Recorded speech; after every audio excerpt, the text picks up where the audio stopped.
प्रथम IAS. Good morning friends, आपका अपने प्लेटफॉर्म प्रथम आईएएस पर आपका स्वागत है। जैसा कि आपको पता है, प्रथम आईएएस की यूट्यूब पर क्लासेस ऑलरेडी चल रही हैं।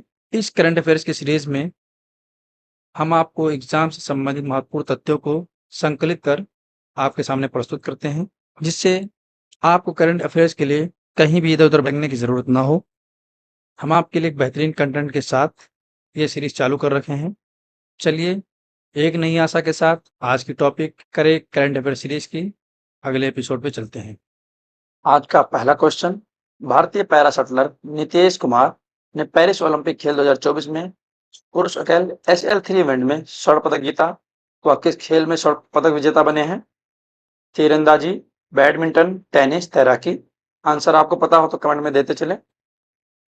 बात करें नीतीश कुमार की, नीतीश कुमार इन्होंने मेन सिंगल में SL3 इवेंट था, इन्होंने इस बार गोल्ड जीतकर भारत को दूसरा गोल्ड जिताया है। इससे पहले आपको पता है अवनी लेखरा जी ने जिताया था प्रथम गोल्ड। अब भारत के पास से पेरिस और पैरालंपिक खेल में दूसरा गोल्ड प्राप्त हो चुका है। बात करें ये किस खेल से संबंधित है, ये गोल्ड किस खेल में दिलाया है इन्होंने, तो ये बैडमिंटन में दिलाया है, बैडमिंटन। चलिए चलते हैं अब पैरालंपिक्स में हुए अब तक जितने भी मेडल उनके बारे में सब जानकारी ले लेते हैं। पेरिस पैरालंपिक गेम्स 2024 ग्रीष्मकालीन पैरालंपिक है, जिसे पेरिस 2024 पैरालंपिक खेलों के रूप में भी जाना जाता है और पेरिस 2024 के रूप में ये ब्रांडेड है। ये 17वां संस्करण है इसका, ये आप याद रखिएगा, 17वां संस्करण है। यह एक अंतरराष्ट्रीय पैरालंपिक समिति द्वारा शासित एक आगामी अंतरराष्ट्रीय बहुखेल पैरा स्पोर्ट्स कार्यक्रम है, जो 28 अगस्त से 8 सितंबर 2024 तक पेरिस, फ्रांस गणराज्य में आयोजित की जाएगी। आप याद रखिएगा, 28 अगस्त से 8 सितंबर 2024 तक होगा। बात करें इंटरनेशनल पैरा ओलंपिक कमेटी की, इंटरनेशनल पैरा ओलंपिक कमेटी, इसकी स्थापना 22 सितंबर 1989 को हुई थी। इसका हेडक्वार्टर की बात किया जाए तो ये जर्मनी में है। वर्तमान में बात किया जाए तो चाइना प्रथम स्थान पर है 42 गोल्ड के साथ, 29 सिल्वर और 13 ब्रॉन्ज के साथ, जिसमें इसने टोटल 84 मेडल प्राप्त किए हैं। वहीं ग्रेट ब्रिटेन ने 28 गोल्ड प्राप्त किए हैं, 14 सिल्वर प्राप्त किया है और 10 ब्रॉन्ज प्राप्त किया है, टोटल 52 पदक के साथ दूसरे स्थान पर है। यूएसए 12 गोल्ड, 18 सिल्वर, 10 ब्रॉन्ज, 40 पदक के साथ तीसरे स्थान पर है। वहीं भारत की बात किया जाए तो 2 गोल्ड, जिसमें से एक अवनी लेखरा जी प्राप्त किए हैं जो शूटिंग में है, अवनी लेखरा जी प्रथम गोल्ड। वह दूसरा गोल्ड अभी पढ़ा रहा हूँ, वो नितेश कुमार इन्होंने प्राप्त किया है, ये जो बैडमिंटन से संबंधित है। 5 सिल्वर, 5 ब्रॉन्ज मिलाकर कुल 12 पदक के साथ ये 22वें स्थान पर है।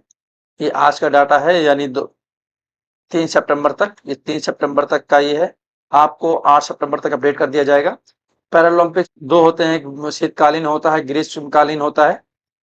तो पिछला जो हुआ था टोक्यो 2020 में हुआ था, आने वाला 2028 में लॉस एंजलिस में होगा। पैरालंपिक्स 2028 में लॉस एंजलिस में होगा, यूएसए में।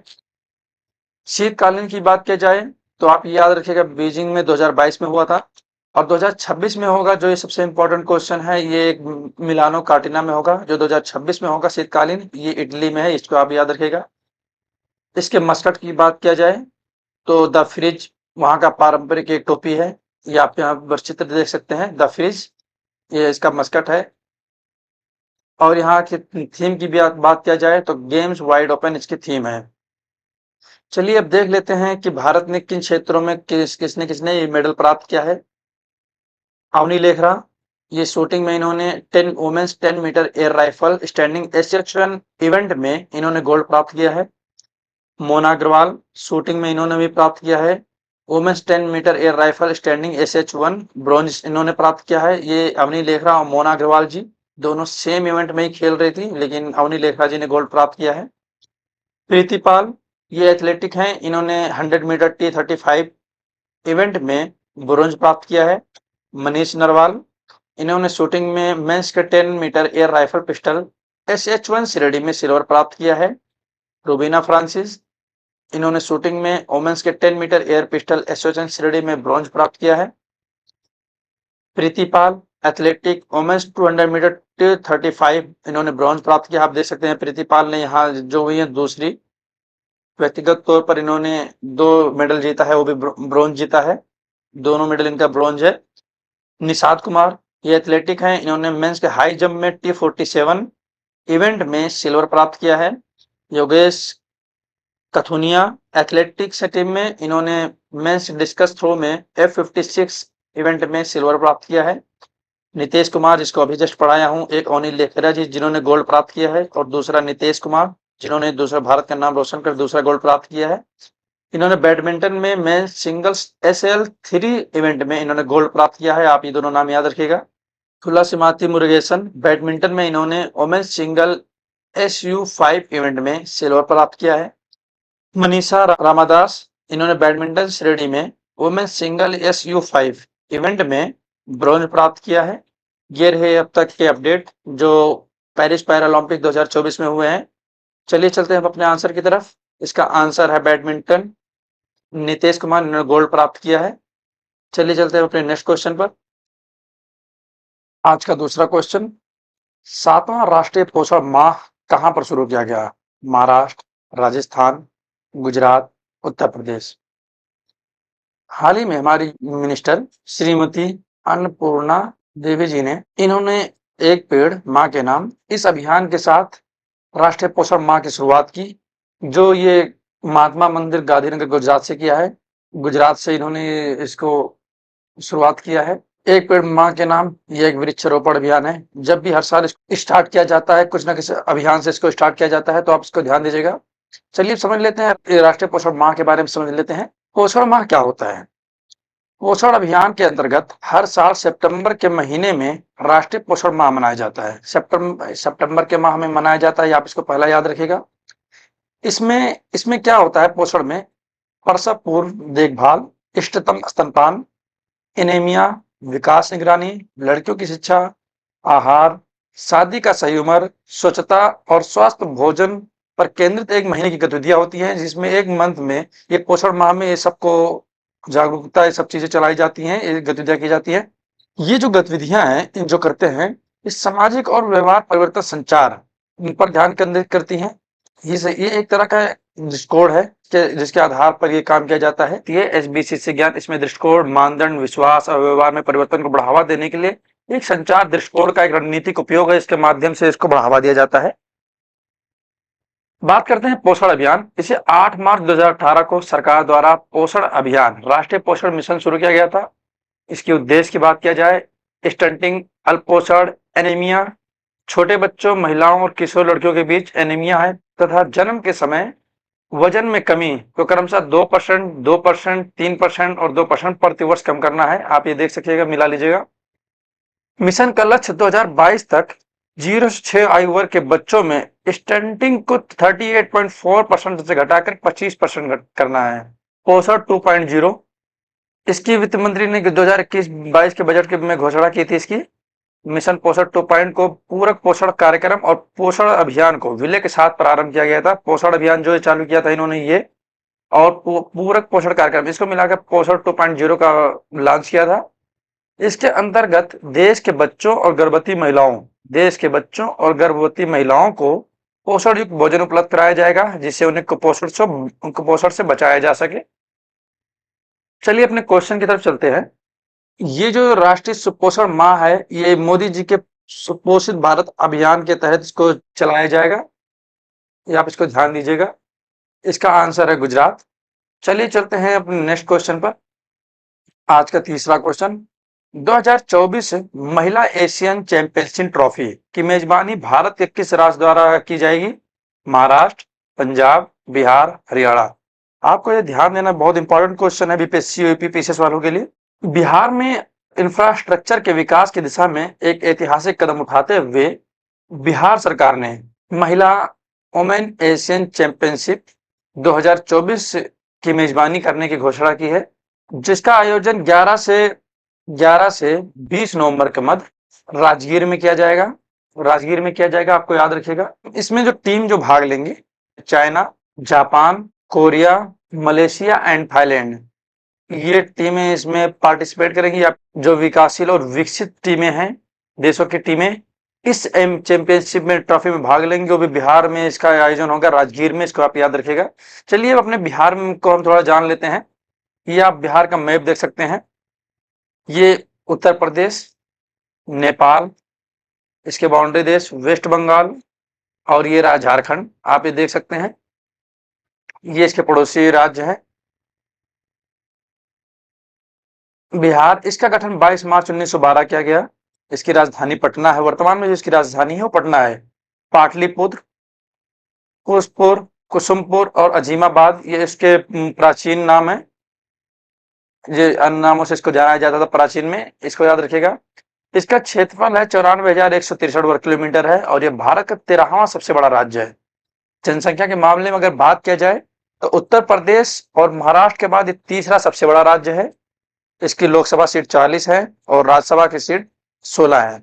विधानसभा में 243 सीटें हैं और विधान परिषद में 75 सीटें हैं। ये आपको पता है द्विसदनीय है विधानसभा यहाँ की, आप इसको याद रखिएगा आने वाले पीछे क्वेश्चन के लिए। 40 लोकसभा सीट और 16 राज्यसभा सीट। इसका राज्य प्रतीक जो है इसका बोध वृक्ष है। भाषा की बात किया जाए तो इसकी हिंदी है, दूसरी इसकी राजभाषा उर्दू है। यहाँ की राज्य मछली जो है वो मगर है। बिहार के प्रमुख लोक नृत्य की बात किया जाए तो है इसमें कंत घोड़ा, छौ, धोबी, झिझिया, झरड़ी, कर्मा, डोमकस आदि शामिल है। मुख्यतः वृक्ष पाए जाते हैं वो पर्णपाती प्रकार के हैं। चलिए बिहार गवर्नमेंट ने बजट के बारे में बात कर लेते हैं जो इस बार का है 2024-25 का। बिहार गवर्नमेंट ने 2.78 लाख करोड़ का बजट पास किया है इस बार का। यहाँ का टोटल बजट 2.78 लाख करोड़ का है, ये आप सीधा याद रखिएगा। इसके उप मुख्यमंत्री और वित्त मंत्री सम्राट चौधरी ने इसको शिक्षा विभाग को 22% से अधिक धनराशि आवंटित करके इसने अपनी शिक्षा विभाग में सर्वोच्च प्राथमिकता बनाया है। इसको शिक्षा को बढ़ावा देने में काफी इसने जोर दिया। इस बार 22% से अधिक धनराशि आवंटित की जाएगी, इसको आप ध्यान दीजिएगा।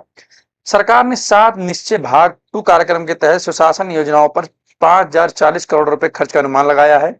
ये पूछ सकती है कि बिहार सरकार ने कितने निश्चय की बात की है, याद रखिएगा। प्रीवियस ईयर में पूछा गया है भाग 1 कार्यक्रम में, और इस बार भी पूछ सकता है, तो याद रखिएगा 7 निश्चय हैं इसके बाद बिहार सरकार के सेकंड कार्यक्रम में। बजट में 1121.41 करोड़ रुपए का राजस्व अधिशेष हुआ है। ये बहुत इंपॉर्टेंट क्वेश्चन है, याद रखिएगा। 1121.41 करोड़ रुपए का अधिशेष हुआ, इस बार राजस्व अधिशेष हुआ है। और 2.98% का राजकोषीय घाटा दर्शाया गया इस बार। 3.48 लाख करोड़ रुपए का बकाया कर्ज भी दर्शाया गया है कि इस बिहार के ऊपर इतने का कर्ज बाकी है बिहार के ऊपर, ये याद रखिएगा आप। और 2.78 लाख करोड़ का बजट है, ये भी याद रखिएगा। इंपॉर्टेंट यहाँ पर मैंने अपडेट कर दिया है। चलते हैं हम अपने आंसर की तरफ। इसका आंसर है बिहार। महिला एशिया चैंपियनशिप ट्रॉफी की मेजबानी इस बार भारत के बिहार राज्य में किया जाएगा, राजगीर में। चलिए चलते हैं अपने नेक्स्ट क्वेश्चन पर। चौथा question, the एस्कॉम environment and carbon conference का उद्घाटन कहाँ किया गया? मुंबई, नई दिल्ली, चेन्नई, बेंगलुरु। हाल ही में केंद्रीय पर्यावरण और वन जलवायु परिवर्तन राज्य मंत्री श्री कीर्ति वर्धन सिंह जी के द्वारा इसका उद्घाटन किया गया न्यू दिल्ली में। इस the एस्कॉम environment and carbon conference, इसका जो उद्देश्य है, सम्मेलन का मुख्य उद्देश्य जो है 2070 तक भारत को नेट जीरो इमिशन का लक्ष्य प्राप्त करना है। चलिए हाल ही में हुए कुछ इंपॉर्टेंट स्कीम के बारे में प्रधानमंत्री द्वारा लॉन्च की गई थी, उसको देख लेते हैं। मिशन लाइफ, बहुत न्यूज में था ये। Mission life India pledge towards a sustainable future. Mission life Bharat का एक वैश्विक पहल है, ये भारत के द्वारा, याद रखिएगा, भारत की एक वैश्विक पहल है जिसका उद्देश्य की बात किया जाए जलवायु परिवर्तन का मुकाबला करना और सतत जीवन शैली को बढ़ावा देना है, ताकि संयुक्त राष्ट्र के सतत विकास लक्ष्यों को प्राप्त किया जा सके। इस जीवन शैली को बढ़ाकर SDG है, इसको बढ़ावा दिया जा सके, इसको आप याद रखिएगा। इस विचार को पहली बार 2021 में, अब बात क्या है कि ये जो विचार आया है मिशन लाइफ कहां पर आया है, तो 2021 में ग्लासगो में, आपको पता है 26वां संयुक्त राष्ट्र जलवायु परिवर्तन COP26 हुआ था ग्लासगो में, यहाँ पर इसको पेश किया गया था, जिसमें वही उपभोग कम करने के लिए एक सोच समझकर और जानबूझकर अपनाई गई एक जीवन शैली के महत्व पर जोर दिया गया है। इसमें विश्व पर्यावरण दिवस 5 जून 2020 को भारत ने लाइफ ग्लोबल मूवमेंट की शुरुआत की। आप याद रखिएगा 5 जून को विश्व पर्यावरण दिवस मनाया जाता है। इसी के मौका पर भारत ने लाइफ ग्लोबल मूवमेंट की शुरुआत की थी। दुनिया भर के शोधकर्ताओं, स्टार्टअप्स इसमें याद करते हैं। ग्लोबल समिट मूवमेंट में दुनिया भर के जो शोधकर्ताएं हैं, रिसर्चर्स हैं, स्टार्टअप्स हैं, शिक्षाविद हैं, पर्यावरणीय संकट का सामूहिक रूप से समाधान करने के लिए एक विशिष्ट और वैज्ञानिक तरीके का साथ आगे आने के लिए प्रेरित किया गया है। बात करें मिशन लाइफ किस थ्योरी पर चलता है, तो P3 मॉडल का पालन करता है। ये P3 क्या होता है, इसको कहते हैं प्रो प्लेनेट पीपल, पृथ्वी के प्रति जागरूक लोग का प्रतीक है इसका। जो ग्रह के लिए, आप याद रखिएगा, ग्रह के द्वारा और ग्रह के जीवन के लिए एक जीवन शैली पर केंद्रित है। यानी हम ऐसा अपने आप को जीवन शैली को विकास करें जो हम सतत विकास लक्ष्यों को प्राप्त कर सकें और आने वाले भविष्य में पर्यावरणीय संतुलन को स्थापित करें। इसलिए इस मिशन को लॉन्च किया गया है। यह एक सर्कुलर इकोनॉमी की वकालत करता है। विकास तो करें और आर्थिक वृद्धि भी हो, लेकिन एक संतुलन के साथ हो, पर्यावरणीय संतुलन के साथ हो, इस पे ध्यान दिया गया है। बात करें नेशनल डिटरमाइंड कंट्रीब्यूशन एनडीसी के बारे में। एनडीसी को पेरिस समझौते के तहत तैयार किया जाने वाला एक दस्तावेज है। इनमें हर देश अपने राष्ट्रीय स्तर पर किए जाने वाले प्रयास को शामिल करते हैं। हर देश द्वारा ये किया जाता है। एनडीसी में किए जाने वाले लक्ष्य जलवायु परिवर्तन के प्रभावों से निपटने के लिए तैयार रहने में मदद करते हैं। यानी जो इसमें लक्ष्य निर्धारित किए गए हैं जलवायु परिवर्तन से निपटने के लिए किए गए हैं। एनडीसी को हर 5 साल में यूएनएफसीसी सचिवालय में को जमा कराया जाता है। भारत ने इसको अपना सबमिट कर दिया है। एनडीसी के जरिए सरकार हर 5 साल में एग्रीमेंट के कार्यान्वयन की समीक्षा करती है। ये कि सरकार ने क्या किया, किस देश ने किसने इसमें प्रगति की है, किसने अवनति की है, सब इस पे ध्यान दिया जाता है। भारत ने वर्ष 2070 तक नेट जीरो उत्सर्जन तक पहुंचने का लक्ष्य रखा है। आप इसको याद रखिएगा। चलिए चलते हैं अपने क्वेश्चन की तरफ। इसका आंसर है न्यू दिल्ली। चलिए चलते हैं अपने नेक्स्ट क्वेश्चन पर। आज का 5वां क्वेश्चन, भारत ने हाल ही में अपनी दूसरी परमाणु पनडुब्बी को कमीशन किया है, इसका नाम क्या है? India recently commission it's second nuclear submarine, what is the name? INS Arihant, INS Arighat, INS चक्र, आईएनएस करंज। हाल ही में भारत ने अपनी दूसरी परमाणु चलित बैलिस्टिक मिसाइल पनडुब्बी SSDN का अनावरण किया है, जिसका नाम आईएनएस अरिघात है। इसे S3 के नाम से भी जाना जाता है। इसका विकास जो किया है एडवांस टेक्नोलॉजी वेसल्स, इस योजना को 1980 के दशक में शुरू किया गया था। तो भी समझ लेते हैं, अगर आईएनएस अरिहंत ये दूसरी बैलिस्टिक मिसाइल पनडुब्बी है तो प्रथम कौन सी है? तो आपको यहाँ पता होगा आईएनएस अरिहंत, ये 2009 में इसको लॉन्च किया गया था। ये इंडियन नेवी में 2016 में इसको शामिल किया गया। ये भारत की प्रथम परमाणु चलित बैलिस्टिक मिसाइल पनडुब्बी है, आप इसको याद रखिएगा, ये फर्स्ट है। अब बात की अरिहंत तो आपने देख लिया। आईएनएस चक्र की बात किया जाए, ये भारत के पास जो अभी तक आईएनएस चक्र थी, ये रूस से लीज पर ली गई थी। ये आप याद रखिएगा, रसिया से लीज पर ली गई थी। ये ऐसा सुनने में आ रहा है कि इसको अब वापस कर दिया गया है, लेकिन और ये जो दोनों हैं एटीवी प्रोजेक्ट के तहत ये स्वदेशी रूप से निर्मित है। ये अभी आपको इसको याद रखिएगा। अब बात करें आईएनएस करंज की, तो ये भारतीय नौसेना की तीसरी स्टील्थ स्कॉर्पियन श्रेणी की पनडुब्बी है, जो प्रोजेक्ट 75 के तहत निर्मित पनडुब्बी है। चलिए चलते हैं अपने रिवीजन श्रृंखला पर। आपको पता ही है सितंबर और अक्टूबर को कराया जा चुका है, ये दोनों कंप्लीट हो गए हैं। हाल ही में WHO की एक रिपोर्ट के अनुसार भारत में 188.3 मिलियन लोग किस स्वास्थ्य समस्या से पीड़ित हैं, जबकि केवल 37% को इसका निदान होता है। हाइपरटेंशन, रक्तचाप से संबंधित है, इसको बोलते हैं हिंदी में। सीमित देयता भागीदारी नियम 2023 से संबंधित केंद्रीय मंत्रालय है। ये सीमित देयता भागीदारी नियम 2023 है, ये किस मंत्रालय से संबंधित है? कारपोरेट मंत्रालय से संबंधित है। पहला digital escrow regulatory fintech authorisation किस कंपनी को IFSCA द्वारा प्राप्त हुआ है? एस्क्रो पे को हुआ है। यहाँ पे IFSCA, ये गिफ्ट सिटी में है, गुजरात में। AI सेफ्टी समिट 2023 का मेजबान देश कौन सा है? आप याद रखिएगा, यूके है। किस यूरोपीय देश के केंद्रीय बैंक ने फोक डिजिटल मुद्रा का पायलट प्रोजेक्ट शुरू करने की घोषणा की है? स्विस बैंक, आपको पता है, जो स्विट्जरलैंड का सेंट्रल बैंक है। ये गुनुंग पादांग, एक विशाल भूमिगत पिरामिड किस देश में स्थित है? इंडोनेशिया में। एम कवच 2 एक बोट हटाने वाला टूल है। ये किस संस्था द्वारा विकसित किया गया है? सीडेक के द्वारा। आपसे क्वेश्चन पूछ सकता है एम कवच 2 क्या है?